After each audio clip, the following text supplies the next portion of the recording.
massive growth in all of these e-commerce businesses now, despite some of those challenges. And of course, the challenges have reduced. Internet connectivity is rolled out and continues to roll out rapidly. Devices, like I said, people have found a way. There's massive trade in devices and at lower prices. And the logistics has solved itself with motorcycles and anything that is available. So from that perspective, I have extremely high hope. Like you said, there are already 4 unicorns coming out of Indonesia. And the combination of all the developments that the government are doing, the Palapa Ring is coming in soon, which is a massive fiber cable around the country. That's going to really help drive internet not just to the big cities, but also outside into the more remote areas. On top of that, all the technologies that are being deployed by the people on this panel and many more. I think it's, and combining that with the eagerness of Indonesian society and people to actually try new stuff. They're very excited to try new stuff, and they continue to try new stuff. Plus that creativity, I think is going to be a recipe for success. Any challenges that you see in the near term? Yeah, so in the near term, the challenges are always, again, from an Australian perspective, there is always the fear, right? If you ask most companies here, would you invest in Indonesia? They say, well, from a potential perspective, yes, but I'm scared. It's a scary place. We don't know the regulations keep changing. We don't know if we can get our money back out if we put it in.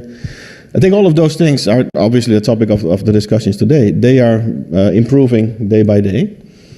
And despite the fact that some of these regulations are still hampering certain developments, solutions are coming in now. I'll give you an example about the adoption of cloud.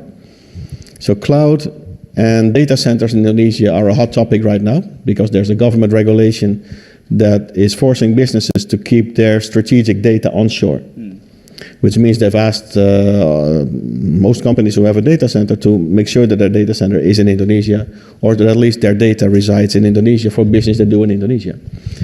Very understandable from a government perspective. A lot of multinational companies or foreign companies are not that excited about the prospect.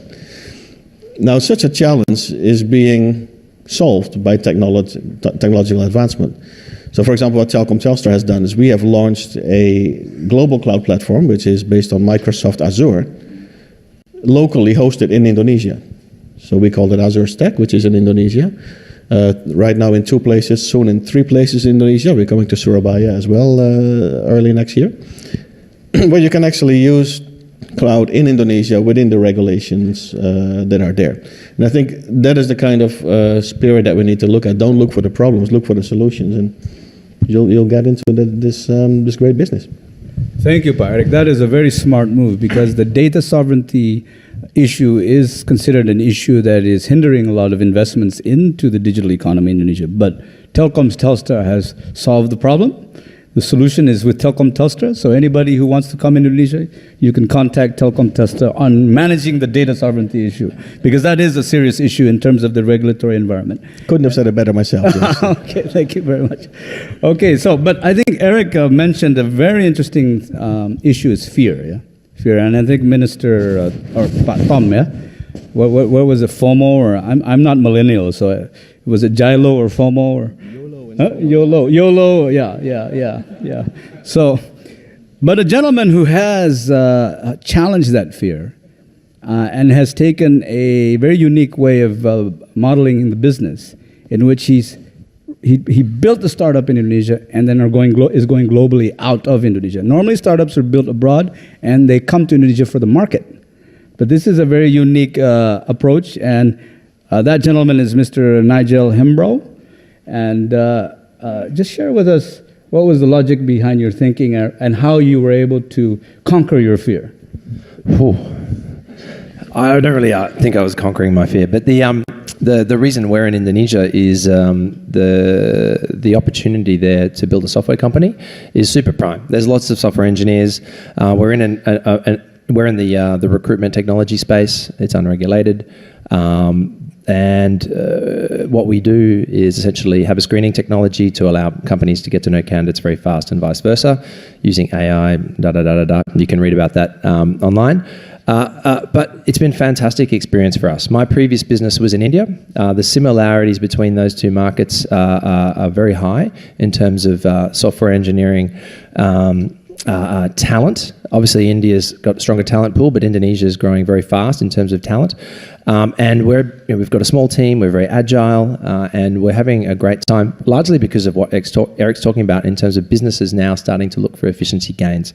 Getting onto cloud, looking not necessarily how do we solve this problem with more people, but how do we solve it smarter using software. And so it's going really well for us. Fear is not really the word that enters what we do at all, actually. The reason that we can go global is because we live in a platform world. One of the platforms, or two of the platforms, Gojek and Grab in Indonesia, every company needs to have an opinion about where they fit into the Grab or Gojek ecosystem. Because they are behemoths and they have a lot of capital and they're irrationally spending it to grow super fast. So that's important for us, and I guess that is a fear. The only fears are, how do we fit into the platform world? So how do we fit into the LinkedIn, Microsoft world? How do we fit into the Gojek world? How do we fit into Seek and what they're doing with JobStreet and JobsDB in Southeast Asia? But we are, I guess, quasi fearless because we're seeing a really great opportunity happening, and that's because I'm on the ground.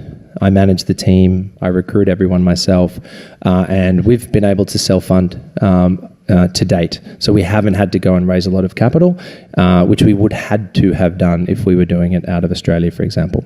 So it's working very well for us. And as George is saying, next year we want to be global. So yep. Who knows what will happen? Do you want to share what businesses you're involved in terms of the digital economy? Yeah, so we work with large companies that have a lot of headcount recruitment. So we work with agency recruiters, for example, Korn Ferry, in-house, Semporno, Philip Morris, and Compass Group. And we've co-created the product with them, with their feedback from their teams around what features they want. And I guess we are sort of leapfrogging to a degree the concept of a CV because we're able to get a lot of information very quick from candidates in 5 or 10 minutes of their time within the deadline, and then companies get all of that data that they can crunch and then, for example, build psychometric profiles and shortlist extremely fast. So, we're excited about even the adjacent markets such as banking, eKYC, or how you get to know your customers if you're a digital bank. If you're a university, the admissions process is a complete nightmare, and we're very excited about that adjacent market. We've also got some lending platforms using us, for example, student loans, using it to screen the students, and even angel investors and seed. We did a collaboration recently with StartCon, who is doing an Asia Pacific 1 million pitch funded by Right Click Capital, and they used our platform for that. So yeah, it's an exciting time. So for those entrepreneurs that want to, or large organisations that want to set up a small operation, if they have an entrepreneurial individual in the organisation, just send them up. And there's a lot that can be done on the ground. Yeah. Thank you, Nigel. Thank you. And now, Jito, you have now 60 million users in Indonesia. So 16 million. All right. 16 million. Still a lot. 16 million. Now, then you're involved in a very interesting business. It's financial inclusion for the micro. Yeah? Below 1.5 million rupiahs as a payment gateway. Already established 65 people in Indonesia. Maybe you can share how you went about that and what you see as the challenges, but also the opportunities. Sure. Yeah. We've heard, I guess, from many speakers today in terms of the massive digital transformation that's happening in Indonesia, how there's a leapfrog from how Indonesia has missed the PC to internet straight to mobile. We've heard about how Indonesia is one of the highly connected countries in the world. We saw an opportunity 3.5 years ago to take an innovative piece of technology and a platform to Indonesia. For those reasons, but also for another important reason, which is more than 60% of Indonesians are the unbanked or the underbanked. So of the population of 250 million people, we've got a very large percentage of people who don't have access to a bank account or a credit card. With that comes an opportunity for us to connect them to the digital economy. And that's what TAP has done. But in terms of how we have scaled up the business, it's very clear that if we can engineer the business model to how business is done on the ground, which is the cash economy that TAP is attacking here, we have great opportunity to win the trust of the consumers. And that's been the secret of our success, how we've had a rapid scale from 0 to 60 million consumers in a space of 27 months. It's been a great learning process as well.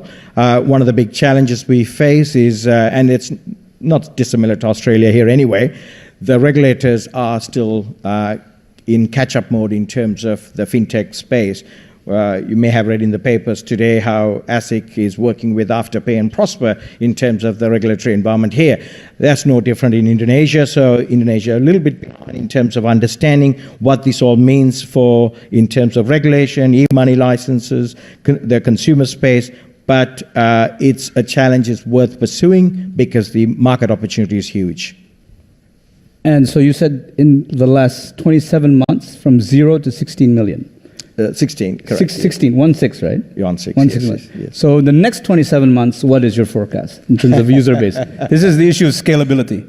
Sure. It's Indonesia, because of the way it's spread out and the islands, it's a challenge to reach out to the remote parts of Indonesia, and that's one of the challenges we are facing. Unlike Gojek, which is a platform and an app that's geared towards those who have a bank account, it's very easy to reach out to the urbanized parts of the country. We are dealing with those who have got mobile phones, have got internet access, but you've got to still reach them via the local shop owners, the local kiosk, because they act as human ATMs to move the cash the last 3 feet into the digital economy. So that's a challenge. And so next 27 months is going to be an interesting exercise for us. Very good, very good. And now we would like to hear from an Indonesian entrepreneur, a very well-known businesswoman from East Java, Ibu Caroline. You heard our friends. They shared about their vision of Indonesia's digital economy, how they see the opportunities and the challenges. From your perspective as an Indonesian entrepreneur, as a businesswoman in the IT business, what is your view of these dynamics? Okay, thank you. Just want to make a bit of the comment that Eric mentioned about don't worry about the problems and the fears.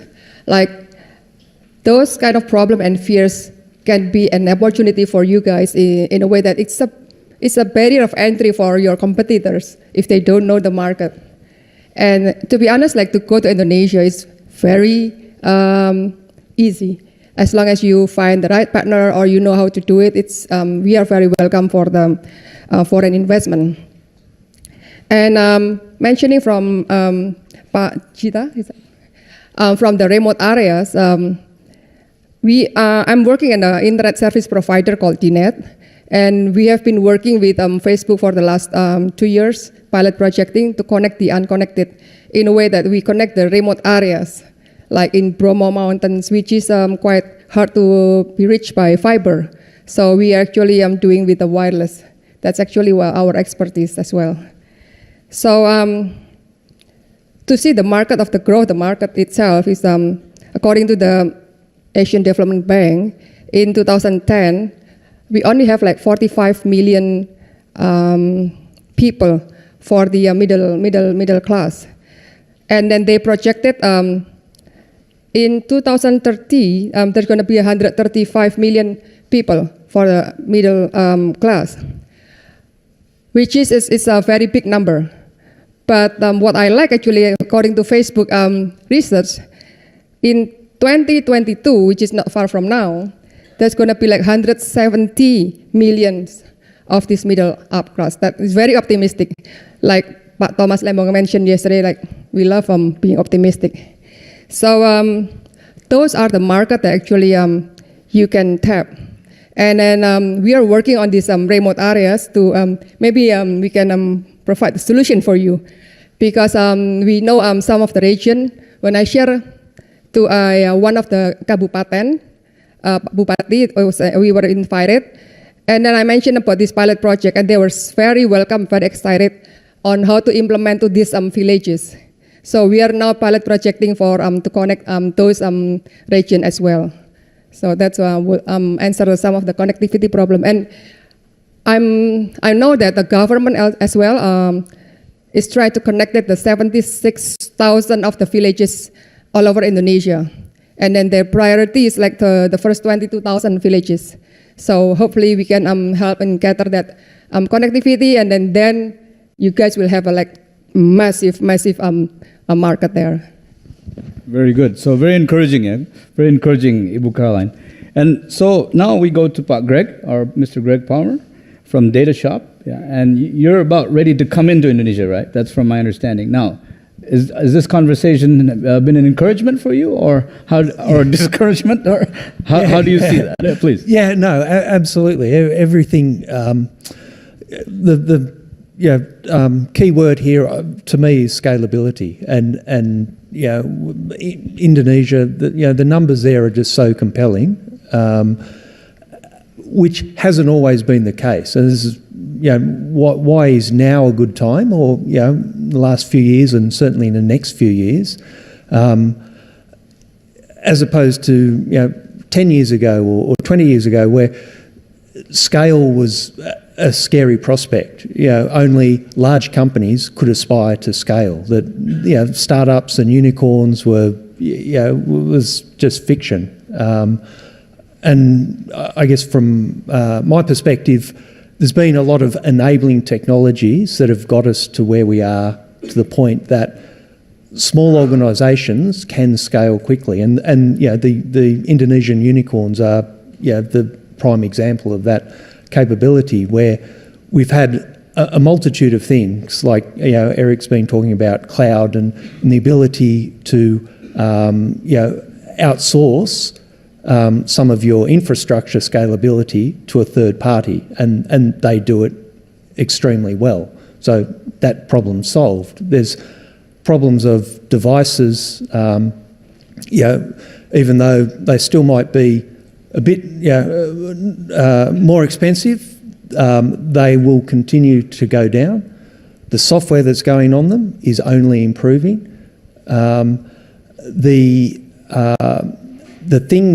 challenge that remains, I think, is the network infrastructure, which is what Carolyn touched upon, which is trying to reach out, because that is a hard, almost unscalable problem. It has to be area by area, region by region, link by link. So that's still, I think, a challenge that remains for scalability. The other problem that has by and large been solved, well, not been solved, but has become a lot easier, is over the top. The frameworks, the applications, the software has become, it's not the domain of large technology companies with proprietary systems. We're seeing the best leading edge AI and machine learning toolkits are open source. They're in the public domain. That the accessibility to high quality open source software, it has sort of led more to a lot more democratization, which is, I think, for Indonesia, presents opportunities, because it's not locked away in large companies that people can't get access to.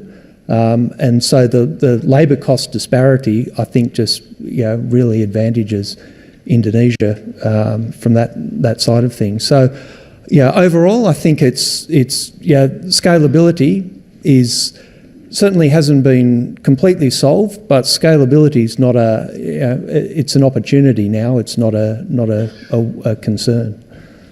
Thank you, Greg, because that apparently is the underlining value right now, scalability.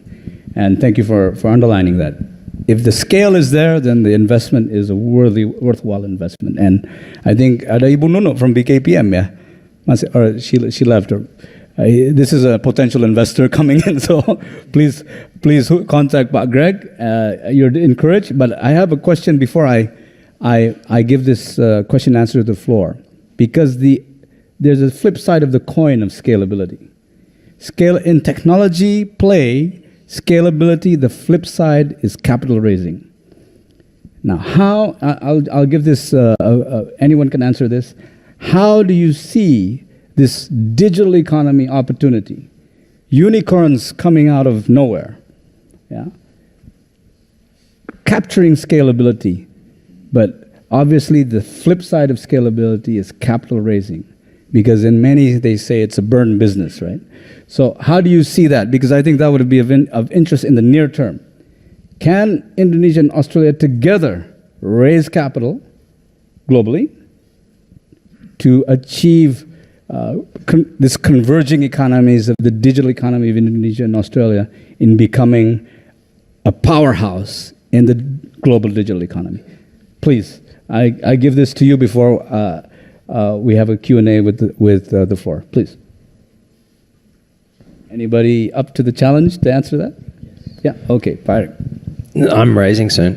Okay. You're raising right now. Go share. No, not yet. But yeah, we've self-funded. So we're in the B2B space. We don't need to have as much capital to chase the consumer, and that was intentional for this reason, right? I don't want my company to be on the treadmill yet. Yeah. Until our product is right for scale. Yep.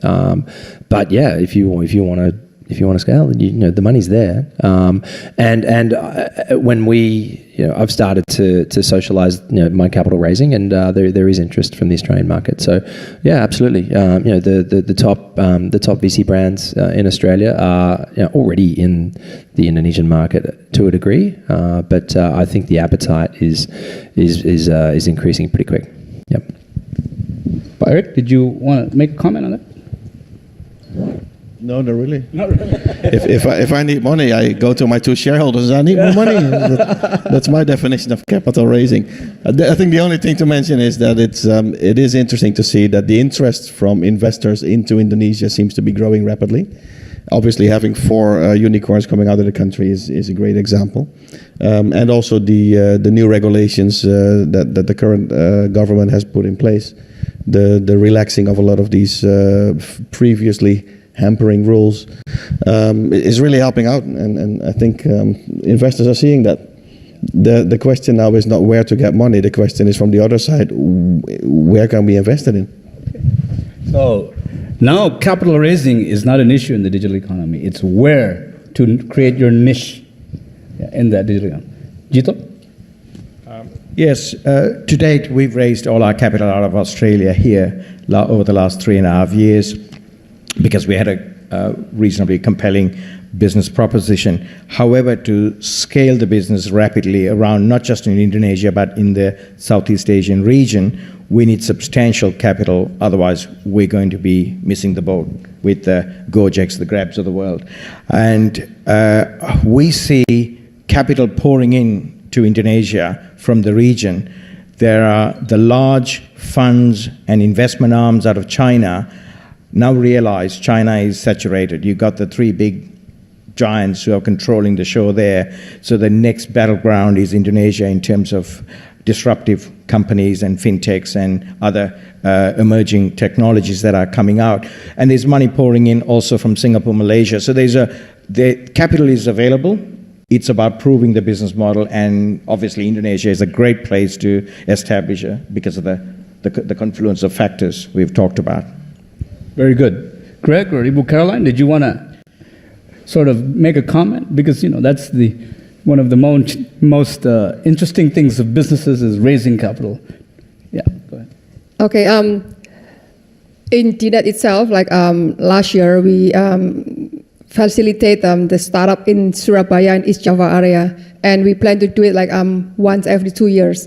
So if you are interested to put the capital in the Indonesia market, I can like contact me, then I can like invite you all in the next this year ID Connect. We call it ID Connect. It's like Indonesian Connect. How we connect the startup with the venture capitalists and the investment to make it large. So Ibu Caroline can be your interface, yeah, into the opportunities in the Indonesian landscape. But Greg? Yeah. Yeah, so previous I was just more talking about technology. Capital raising, sales and marketing are completely distinct areas, and I think for capital raising, there might be large pools of money, but it's also not evenly distributed in terms of where it goes and what industries it goes into. There are hot industries and hot areas and cold. So I think there's also, it's a matter of picking the industry and the market at the time where there's interest, but that interest sort of follows usually mostly rational principles of where the most anticipated growth is. But the good thing is, again, that theme of the technology has enabled that to develop. There was no, the capital raising was certainly operated differently prior to scalability coming in. It was big companies talking to big companies, or big companies just acquiring little companies. Little companies would never aspire to be big companies rapidly. So I think where it is a problem, it's actually a better problem to have than never being able to raise money, because that's what brings out the ideas and the opportunities and makes people aspire to do things new and to innovate. So it's not ideal, the present situation, but it's certainly better than not having it at all. Yes. Thank you. So that is the dynamics of Indonesia's digital economy in a nutshell for this conversation, from the opportunities, the challenges, the scalability, the ability to raise capital, because that is what a lot of the unicorns right now are doing, are raising capital in the billions and making a significant move into building their scalability and their market share into the Indonesian market. And we haven't touched one other issue, but we can probably in the conversation with the audience here, and that is that the impact of these technology developments in this digital economy has a human capital development impact, which allows Indonesians and Australians to learn together and how to challenge and face this new economy and the new paradigm of the global economy. And with that, I will open to the floor, to the audience, a time for question and answer. So please, if any of you have a question and answer or even a comment. Okay, one, yeah, please go ahead. Hi, I'm Liz McKinlay, the CEO of Australian Business Volunteers. My question's for Caroline. I'm intrigued. One of the challenges of any kind of matching between investors and business is that relationship of trust, and you're talking about having already set up that dialogue. Could you explain for everyone what are some of the things that create the trust for those events? I think you called it ID Connect. ID Connect, yes. Because I think those mechanisms speak a little bit to the human capital side of how do you connect investment with opportunity. Okay, during the ID Connect, what we do actually, we have the competition where there's a set of panel of jury actually has been go through the business model and then the interview, and then we want to see the vision and the mission. The risk is still there. It's just that it's been minimized by these judges that already have the experience in this venture capitalists as well. So, for example, the winner from last year was actually called Mata Kota. It's actually software for the smart city, where one of them is when the citizen can actually like reporting what's happening in the street, so that the government the related institution can take action right away. So it's like generated by the citizen of the city itself. And because we like the problem, because we like the company, we also like helping them to install a lot of the CCTV in Surabaya area as well. But and then that's been growing, and it's been growing very well. What my message actually, we have helped to refine, to filtering which one is actually worth to invest. But again, this winner still have the risk, and then you are more than welcome as well. Like there are like the other that has not win and that competition. That doesn't mean that they are not the best, but it's just that we have this the more what do we call it, more mature and more workable business model. But this the one that's not yet winning, actually we can help to assist them on how to create the business model, the better business model for them as well. But this young entrepreneur is so encouraging, and that actually what we do is actually more on the CSR side. So we don't really like capitalize on it, but we want to empower them actually. Thank you. Did you want to add, Nigel? Yeah, I mean, I just wanted to add, the Indonesian government's been doing a lot of things in helping curate startups. And for those of you who may have heard of the Nextacorn program, run by Kominfo, together with Ambesindo, the VC Association of Indonesia. It's a curated list of, I think, around 50 Indonesian startups, and they've had 2 events already in Bali, inviting the Australian and global investment community to come. But to the point around building trust, co-investment is really probably the quickest and easiest way for investors to learn about the market. So finding the Indonesian investors to co-invest with is looking to be probably the quickest way to get Australian investment into the market. Now, the challenge with that as well is that the tech space actually doesn't have a lot of skilled investors anyway. So Indonesian investors are still trying to work out the space, and there is a rapidly growing angel investment scene, but it's still very nascent. So these are some of the factors that would go into making it easier for Australian capital to come in smaller amounts. Yeah. Maybe I add a bit on that. That the name of the government initiative for the institution called BCraft. That's one. And also maybe for the accountability that need to be set. Like for instance, like when we work with Facebook, like they have this weekly meetings where we always have to report. So it's just that create a system for so that we can help all these young entrepreneurs accountable. Matching investors is one thing that, is another sort of. I've been working with. I'm a member of the Angin, the Angel Network of Indonesia, and Ibu Shinta is also one of the very active, I think, founders of that. So if you are interested in understanding angel investment in Indonesia, there's a lot of opportunities. Yeah, and there's a lot of entrepreneurs as well. Yeah. Thank you, Caroline and Nigel. I'll open again for a next round of questions or answers or even a comment.